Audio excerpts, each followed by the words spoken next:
Welcome to Mechanic. Today we have a 2021 Mazda CX-9, and on this vehicle I'm going to show you how to be able to jump start the vehicle. So say you need to be able to get into the vehicle because your 12-volt battery is dead and you're not able to unlock the door. You'll need to use your manual key. So this is a key fob, and we need to be able to get the key that unlocks the door. So to do that, you just push this tab.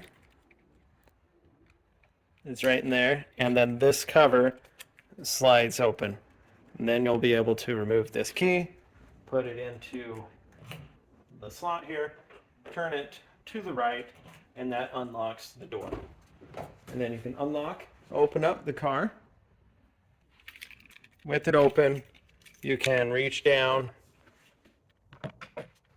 to be able to pop your hood latch, and then go ahead and raise the hood. All right, so now we're inside the engine bay, and we've raised the hood, we have it supported on the support rod, and then we have access to our 12-volt battery to be able to put jumper cables and or a jumper pack on our vehicle. So to start with, you're going to take your jumper cables that you're going to put on here, and we have our jumper cables, and in the order in which you put them on, we put the positive on this vehicle, then we go ahead and put the positive on our donor vehicle or battery, the negative on the donor vehicle and battery, and then we come back and put a negative clamp on here. We don't do it to the negative battery post, but we will put it on a good grounding for the vehicle. So a lot of times these strut mount bolts is a good grounding, or you might have a ground post itself that's already attached to the vehicle. So to start with, we have our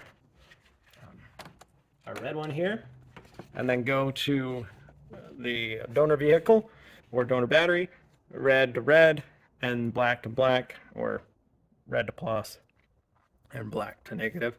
And then we can come back and hook this to a good grounding location on your vehicle.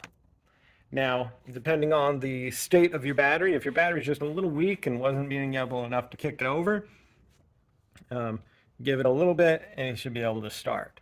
If it was fairly dead or really dead, you'll definitely need to at least give it a whole 15 minutes or so to charge from your other vehicle onto this.